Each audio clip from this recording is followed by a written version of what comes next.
Senator Kay Bailey Hutchison. Steve Forbes is chairman and editor-in-chief of Forbes Media. Representative Jay Inslee, Democrat from Washington State, and soon to be joined, I hope, by Sierra Club Executive Director Michael Brune. Senator Hutchison, let me get your first take. On the surface, if you read through the speech, it seems to be a change in Obama energy policy with respect to drilling, where there's been a virtual moratorium. What is your take? I read the fact sheet that the White House put out. It's unbelievable that he would say we are encouraging drilling in the Gulf of Mexico if it's safe.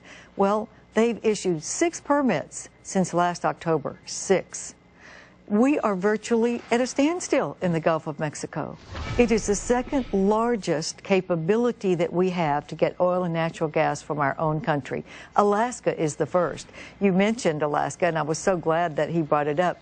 Anwar is an area the size of the state of South Carolina. Because of all the new technology, the part that would be drilled is an area the size of Dallas Love Field Airport. It is a tiny part because we have the technologies that will protect all of the wildlife, all of the tundra. It's a grassy plain. There are really no water, so let's go no there. trees. Let's just go there. Let's drill. It would provide for us, Larry, the same amount that we import from the Middle East, from Saudi Arabia, for 65 years. Wow. Every day. That's a great factoid. Every day. Congressman Jay Inslee, 65 years of imports from Saudi Arabia. Isn't that pretty compelling? And what about the idea from our John Kilduff that this whole speech is about trust but verify? You buy it? You were at the speech today, weren't you? I was, and I think the president's on the beam. We're going to continue to drill for oil and gas, and we are doing that. We have the largest production of oil and gas since 2003 under the Obama administration. But here's what this president did today. He recognized Economics 101 that I studied when I took my economics degree at the University of Washington. There is a law of supply and demand. And the fact of the matter is that the supplies of gas the price is determined on a world market, and that supply is going to be largely plateaued, if not declining, even if we drill at the Washington Monument and Yellowstone National Park. The supply of natural gas. Let me finish, Larry. The demand is going up dramatically. We have to get additional supplies beyond oil and gas. If we are stuck in this debate about oil and gas and where we're going to drill, we're going to let the Chinese eat our lunch in solar power and electric cars and biofuels. And we're doing great things out there, unleashing true innovation, which is our long-term resource. So you betcha, I think we're doing the right thing to grow our supplies of energy beyond oil and gas. Congressman, didn't mean to cut in. I was going to explain. When you say we're running out of the supply of natural gas, sir, we are producing now so much natural gas with the tremendous technological breakthroughs through these shale rock deposits and so forth, as our own John Kilduff put. It's practically covering the middle of America on up through the northeast sector of America. Sir, we're going to be exporting natural gas. We have so much of it. We have more natural gas than Saudi Arabia has oil. We will probably run out in about 300 years, and maybe by then we can figure out how to do a battery car. That's right, and we're going to, in fact, increase natural gas production. That is happening under the Obama administration. The point I want to make about is this. You might want to take a book I thought was very interesting. It's called Your World is About to Get Much Smaller. And it points out that we have only 2 to 3% max in the United States of oil supplies. We use 25% of the world's oil.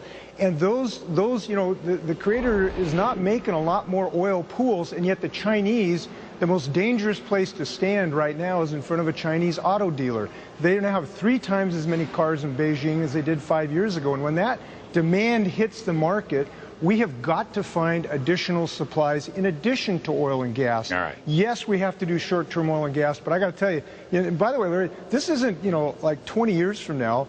The Chevy Volt was the car of the year this year. It's expensive now, but that price is going to come down like everything else. So we got good opportunities. Yeah, I think they sold a grand total of about 200 of them. But you get in line, but you have to get in line for it. All right, well, get in line. All right. You're terrific, Mr. Inslee. So, let me go to my friend Steve Forbes.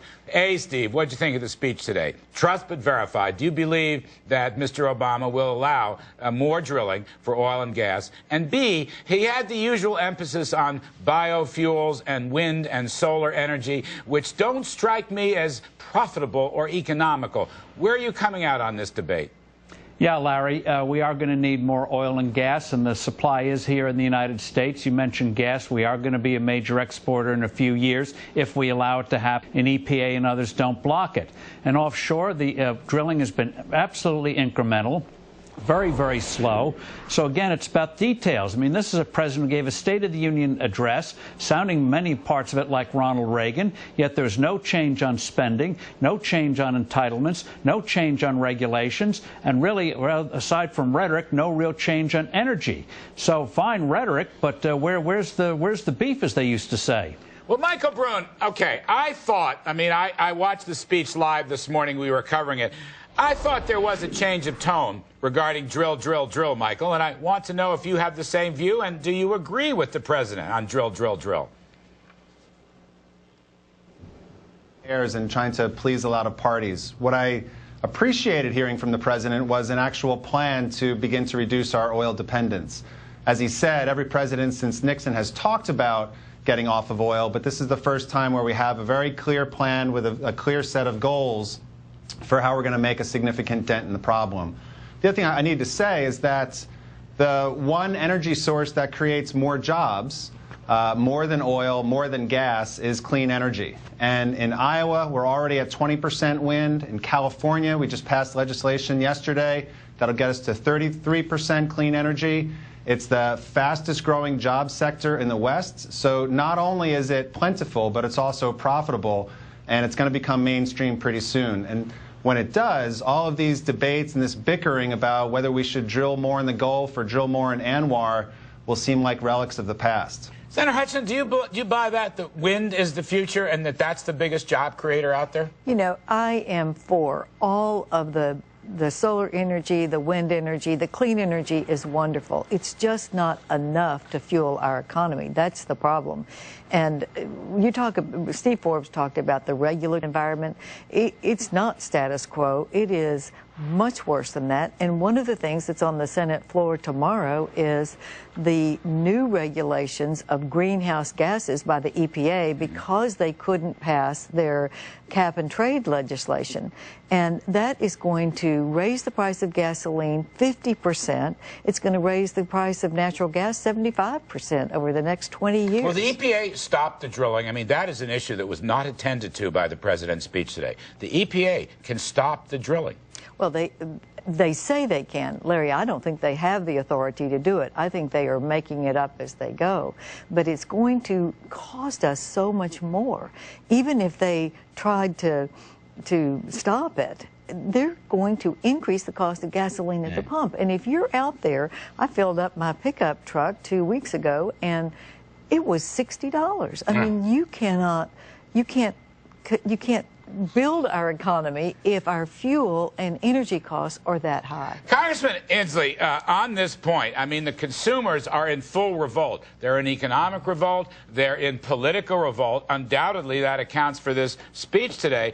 But I want to ask you this. Natural gas, can we figure out how to put the steam into the cars, how to turn liquefied and put it into the cars? I mean, to me, the natural gas story is what could really deliver us out of all this quagmire with low prices. It's so cheap, natural gas. When will we be able to use that in cars and buses and trucks and all the rest? That, to me, is an essential question. Yeah, I think that natural gas is one of our three great competitors and opportunities for getting this additional second-generation fuel for our cars and trucks. There's natural gas, which has a reduction of about 30% greenhouse gases and works. Electricity, which is now coming on like gangbusters, and I'm very pleased that even though the senator voted against the stimulus bill, that we now have the beginning of a lithium-ion battery manufacturing in the industry in the United States, first plant in Holland, Michigan, hiring laid-off American auto workers to send those overseas to sell them to China. So we have gas, electricity, and we have biofuels. And I'll tell you who's not waiting to move forward on biofuels. That's the U.S. military. The U.S. military wants about half of its transport in the next decade to be on biofuels, including advanced forms that don't use so much fertilizer and water, even an algae base. We had the first plane, an F-18 called the Green Hornet, fly on algae-based biofuels. That's a pretty good deal. So yes, natural gas is one of the competitors. We will see. Drill, drill, drill. Trust but verify. I'm flat out of time, innovate. Senator Kay Bailey Hutchinson, it's a pleasure to have you on the set. Truly. Steve Forbes, thank you. Congressman